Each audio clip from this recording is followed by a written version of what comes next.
All right. We're entering now Sefer Shemos. I'm sorry, we're entering Sefer Vayikra. We're leaving Sefer Shemos. The major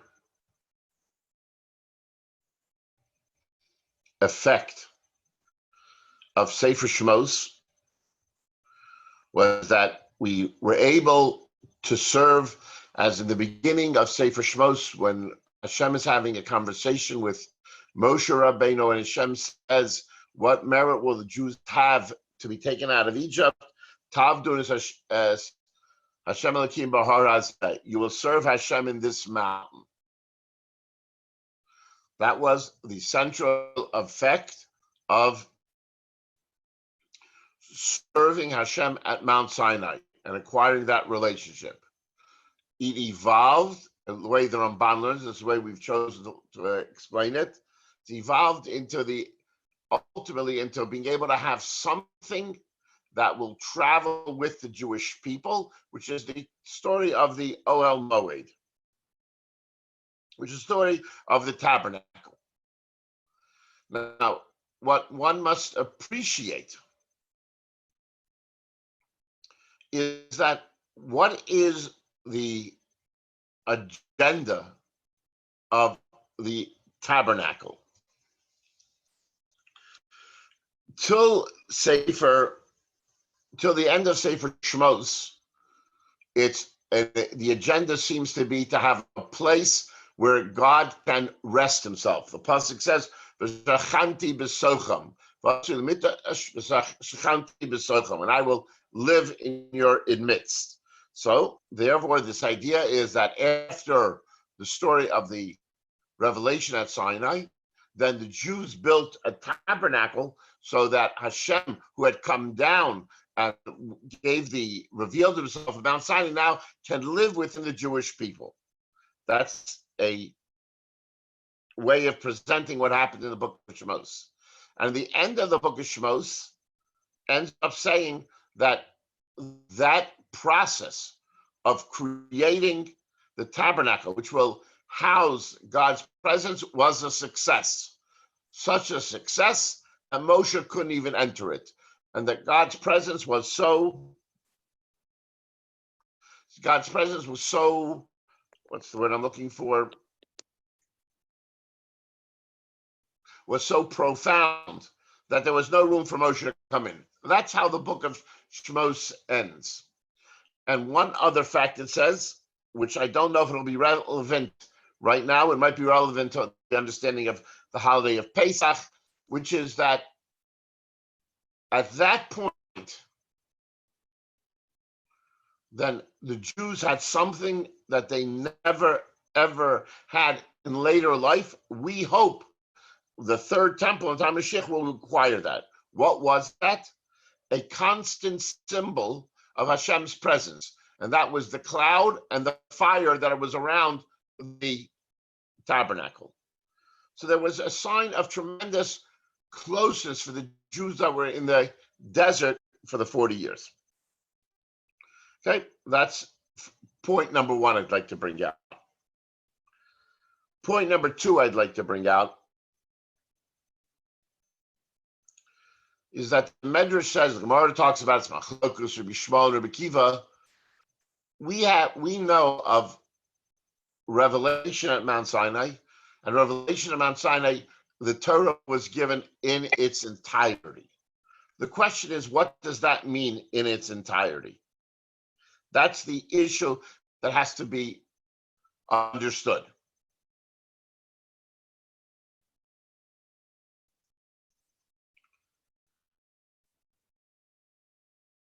The reason why it's not so obvious is because Moshe went up to study it for 40 days, came down to bring it to Klal Yisrael, and after his coming down on Rosh Chodesh Nisan, let's go through the dates. On the 14th of Nisan, they sacrificed the Korban Pesach, and then they left Egypt that night. Then 49 days later, they had the story of coming to Mount Sinai and Revelation at Sinai. Then 40 days later, or that was 40 days later, they had the story of the golden calf, give or take. Then 120 days they had till Yom Kippur, and they received the second set of tabernacles. Then after that, they got involved in building the temple. And then on Rosh Chodesh Nisan, they finally set up the tabernacle, and we're at a point where now what happens? That's the point. Now that we have the tabernacle, and now that we have what happens at this point on this day. And the beginning of Vayikra sets up a very unusual situation. That Moshe is called by Hashem to come into the Ohel Moed, the tent of meeting. What does that mean? What is the difference between revelation at Sinai and the tent of meeting, which we have, where Moshe is invited to meet with God? Now, anytime you have a meeting, you don't call, nobody calls a meeting unless he expects to meet with somebody. If you're trying to give an address, like the president of the United States gives an address, he gives it, he hopes people watch it on TV, but he doesn't know who's going to be in the audience. But when you call a meeting, it's because you want to meet with somebody. You want somebody involved in this operation, involved in this communication. So we have the story at Revelation, which is that Moshe was told that he's going to give the Torah, he's going to accept the Torah for the Jewish people, and he's going to give it to them, and they have to say Nas Nishma beforehand. And then we have the story about a year later, less than a year later, 8 months later, where Moshe is now going into the Ohel Moed for what, is my question. This is what I want to bring out to everybody's attention. And the answer is, as whether you learn it to be Shmuel or Bekiva doesn't make any difference. The answer is that there is a opportunity to give the Jewish people greater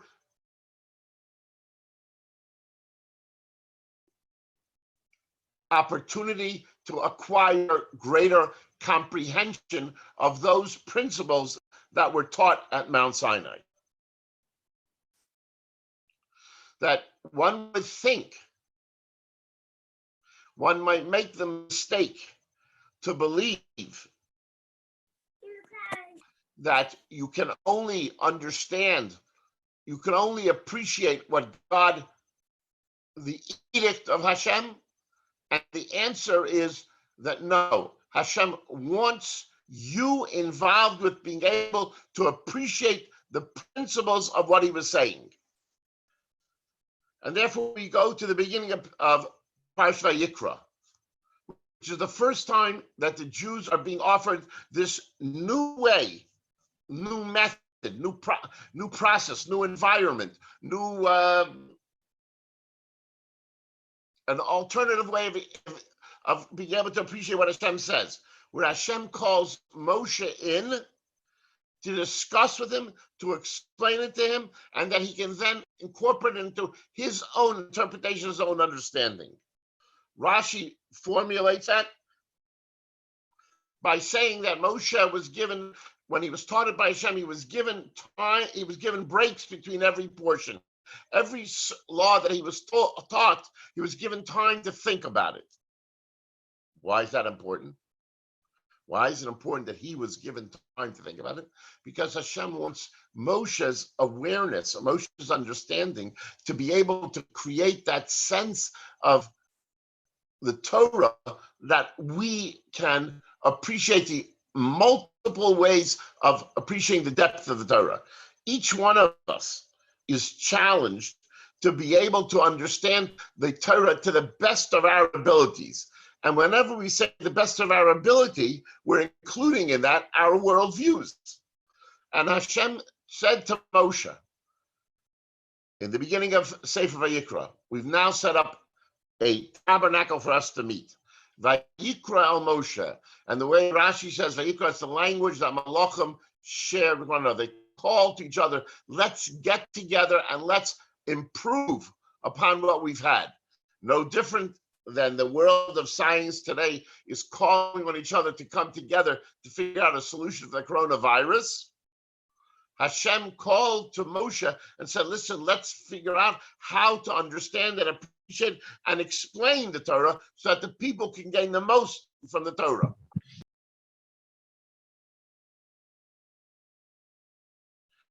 That challenge that Hashem gave to Moshe was at the foundation of understanding that how we are to incorporate Hashem into our lives by learning to appreciate the opportunities that he gives us. So let's start with the first example of what immediately following this call from Hashem to Moshe to understand and come to appreciate the Torah. The first thing he offers him is the opportunity to bring burnt offerings, everything up to Hashem, but not obligatory burnt offerings, but volunteer gift offerings, which was a gift from humans. So now, if there's no obligation to bring them, well, so why are people bringing them? What is Hashem hinting at, or what is Hashem trying to bring across to the people by the first, so to speak, the first set of laws that he shares with the Jewish people? Once they've gotten into the Olam Moed, once they've seen a place where we can meet, where we can be able to have the opportunity to be able to appreciate each other better, be able to understand each other better, for God to appreciate, to brag about how special the Jewish people are in his tefillin, and we to brag about how special Hashem is to us in our tefillin. This is the opportunity for the Jewish people to be able to advance their personal connection with Hashem. And the reason why it is a gift offering, not an obligatory olah, is, I think, to be understood in a similar way to what the Kilas Yaakov says. Rabbi Steipler, that means Rabbi Yaakov Kanetsky, is that you have to understand, gifts are an external application of a desire to give. If a person wants to give of himself, if a person wants to make himself part of something, he gives to it because he feels that this is a charity that's worthwhile to give, and I'm going to be part of it. If he can give it in many ways. He can be personally involved in it. He can write a check. He can do it in many different ways. He can give in order to involve himself in that process. Similar to what the Mesilas Yesharim says, when you're trying to acquire the habit of alacrity, that means you want to be somebody who gets up and goes and is always rushing to be able to do whatever he can to be able to ensure that he's doing the best job possible. Says the way you acquire alacrity is that you have to create a mindset within yourself that alacrity is in its own merit something valuable. Once you accept that and you start acting in a method of alacrity, then it becomes part of your inner essence. And that what Hashem is, the Jewish people, the first thing he's saying to them, I've given you a place, an Olam Moed for us to meet. I've given you the opportunity to be able to come closer, to be able to appreciate all that which is being offered through having an Olam Moed amongst the Jewish people. But you have to understand that it has to take something from you. You have to be willing to donate, be willing to give, to be able to look all the time for the opportunity to achieve an even closer. And then through that, we will be able to come, Hashem, who's always giving, and you who's looking to give, that's how we'll become closer to one another. That is the first message right in the beginning of Sefer Vayikra. The very, very first message that has to be understood. that's why the first thing is a gift. All right, is there any questions? Everybody is muted, I assume.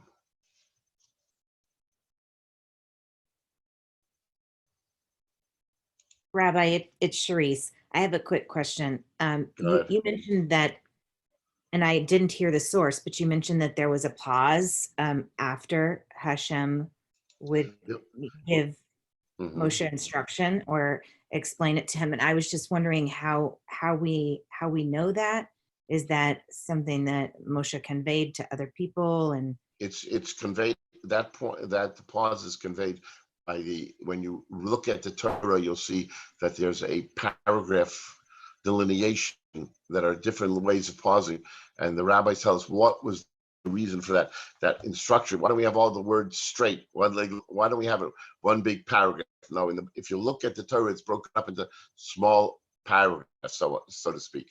And the reason for that breaking up small paragraphs, the rabbi teaches us, was to be able to give us the opportunity to see this point, that to be able to understand the Torah, you need the time where you can think about it in depth and be able to acquire an appreciation of what is being said.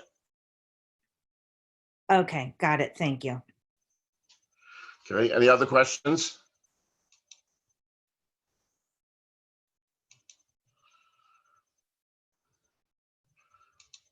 Hello, any questions? Okay, we're going to go further, okay? The second point I'd like to focus on is why in the very beginning of this parsha, when it talks about the fact Hashem loved us so much, and Vayikra, and he called Moshe because he wanted to show Moshe that it meant a lot to him, to Hashem. Remember, the end of Sefer Shmos was that Moshe Rabbeinu could not walk into the tabernacle. The presence of Hashem was so awe and full, there was no room for Moshe to enter. After that experience, the Sefer Vayikra starts off with Hashem called Moshe to come into that presence, similar to what happened on Mount Sinai, which it says Moshe Rabbeinu couldn't come into where the cloud was, and Hashem called him to come into it. In that word Vayikra, there is, in this, if you look at it in the Torah scroll, the Aleph is written very small. It's not normal. It's not a normal sized letter. It's written very small. The Balaturim explains that the reason why it's written small is because it wants to highlight. Well, let me back off a second. The rabbis explain that what's the difference between the word Vayikra and the word Vayokar. Vayokar means that he happened. Vayikra means that he called. So the rabbis say the word Vayokar is used to describe whenever God appears to Bilam, he happened to Bilam. Vayikra is a language where Hashem premeditated and called and wanted to involve himself in a relationship.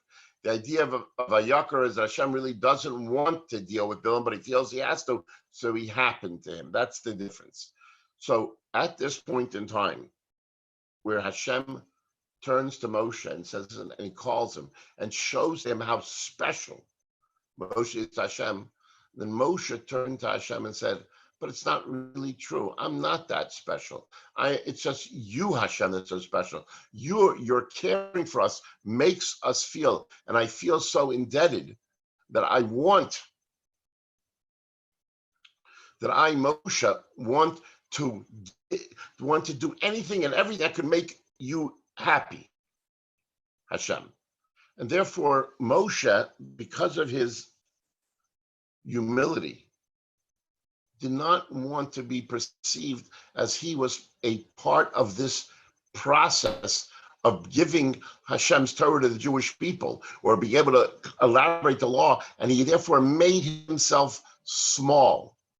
This principle of making himself small is an extremely important principle in being able to appreciate how to interact with Hashem. This idea that whatever comes from Hashem is way beyond what I deserve. Hashem is so gracious and so willing to share and to help and to assist and to help us mature, that I feel almost irrelevant, because he has blessed me with so much. This principle we find in the fact that whenever we daven in the first three brachas, we never, or in the end of davening, we never ever say that, listen, because we did this mitzvah, Hashem, can you please help me? The idea is that when we daven to Hashem, we say to Hashem, we know that you have given us so much, and that there's nothing that I can do that can earn it, but rather we ask because of your caring, you're caring for the human species, you're caring for me, you're caring for all the opportunities that lie within the Jewish people. That's what should give us, what should give me the right to be able to be heard by you, Hashem. And therefore Moshe Rabbeinu, who throughout the Torah uses that method of asking Hashem's help, he says, if I found any favor in your eyes, that I understands and appreciates that he has no right to ask anything of Hashem. Here, at the point in time where Hashem is talking in the Olam Moed, meeting the Jewish people and helping share the Torah, giving the Jewish people an awareness and understanding of the guidelines of what it means to be somebody dealing with the mitzvahs, Moshe wanted as much as possible to minimize himself, not to cut himself out, minimize, make him smaller, make him less, make it understood that he is the student who is having this great opportunity to take advantage of having an awesome teacher giving him as much information as possible, because he understands that with that information and with that which is who Moshe is, he will be able to understand what is truly Hashem's desire. And that's why in the very beginning, in the word Vayikra, we have two very important ideas. One, that Hashem wants to give it to us. Hashem wants to respect us. Hashem wants to be able to interact with us and understand what we have to offer to the Torah. Number two is, it's our reaction saying that, yes, we know we have to be involved, but we understand it's because it's your great Torah that we want to be involved. And then the third step of this class is that we're looking all the time to be able to give more and more and more. So in the idea of the burnt offering, I want to give a burnt offering as a gift to Hashem, not because I'm obligated, but because I want to be able to get as close as possible. That's my desire. But there are many ways to give gift offerings. It could be how much you learn. It could be how much chesed you do. It could be how much care you give to a sick person, how many people and now we're in the coronavirus, how many shut-ins you call, how much you worry about the community at large. Whatever you can do, those actions are that which will give us the opportunity to be able to take advantage of this Parshat Vayikra, which is where we're starting now to come close to our HaKadosh Baruch Hu as possible.